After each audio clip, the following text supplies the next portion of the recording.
Hi guys! So, welcome dito sa ating mansyon. Charot. So, ayun.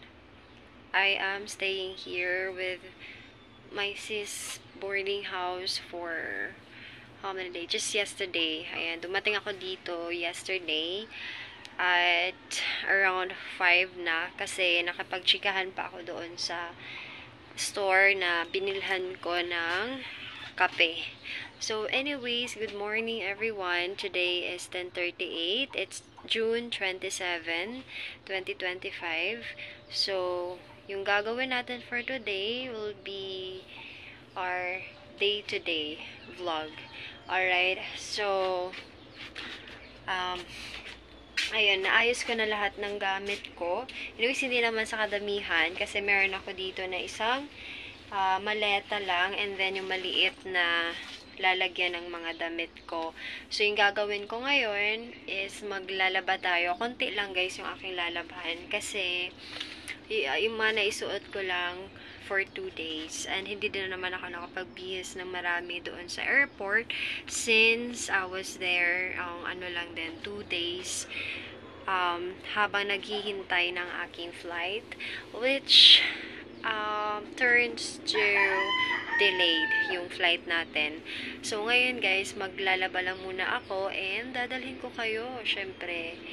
So, ayan, meron ako dito ilang ano lang din, ilang labahan and yun yung aasikasuhin ko ngayon habang naghihintay ako sa aking kachat dahil for now na is pina-process niya na yung aking kinakailangan dito sa immigration para sa pagbalik ko doon. So, ayun, kung napanood mo yung last na aking vlog, aking video, doon, sinabi ko doon na kailangan pa siyang i-process. That's the reason why na medyo delayed yung flight natin and I think it's much better na din na to go back here in our place before para syempre makapag-rest din ako dahil sobrang kulang talaga sa tulog and then at the same time super tired dahil I finished yung trabaho ko for, before. I don't have any long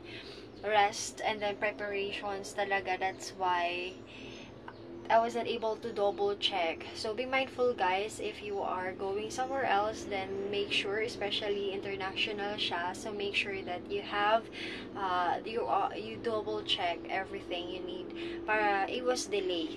So anyways, ayan, dito tayo sa medyo maliit na tawag dito na mansion. Charot, mansion. Okay. So, yun yung gagawin natin. Kumain na ako kanina kasi nagutom ako for, basta pagising ko, nagutom ako. So, ayan. Eto na nga guys, yung reality natin after ng travel natin na delay. So, yan, bumalik muna ako dito. And ngayon, pinaprocess niya na. So, since I think tulog pa, kasi iba yung time natin. Kagabi kasi, natulugan ko. So, tinulugan ko. Kaya, hindi ako nakapag-reply agad. Kasi, nag-ask siya ng advice kung ano yung dapat na gawin. So, according to my research, to get a authorization, kailangan mo pa. Ang dami ka pa pala guys na gagawin. Hindi lang isa lang yung kailangan mong puntahan. Kailangan pang pumunta doon sa abogado. And then, kailangan ka pa muna mag-notarize. Tapos, balik ka doon ulit sa Philippine Consulate or Embassy. And then, ayun, magpapa-authorize, tawag dito? Authorize. Yung parang ganon. Tapos, after nyan, I don't know how long it will take. So, maybe hours. Maybe they will make it ASAP. It depends. So, ayun yung kailangan kong hintayin. And for now, I think nagre-rest na din siya. So, he was not able to, iba yung time doon eh. Dito sa atin, it's like 10:42. So, we can do it in this time. Pero doon sa kanila, iba. So, mamaya-maya pa yung mga 2:30. Ayun. So, medyo malayuan. 300 kilometers kasi from the place where he is and then going to the consulate or doon sa embassy nila. So, medyo may kalayuan siya. So, let's see. Naghingi siya ng advice, which is nabasa ko lang din ngayon na, mga, I think, nasa 9:40 ko na rin nabasa, and I just make sure na meron akong load. So, ayan, nagpa-load muna ako sa aking sister. Sabi ko, sendan niya muna ako ng load para hindi na ako aalis, hindi na ako lalabas. Kasi medyo tinatamad pa ako, hindi pa ako napag-ayos or anything. Marami pa akong dapat asikasuhin. So, kailangan itong oras na to is gagamitin ko for washing, laundry, and then later, para makapag-focus din ako, guys, para matulungan ko rin siya kahit paano kung ano yung dapat niyang gawin, and then ganito, ganyan. Kasi, very long process talaga.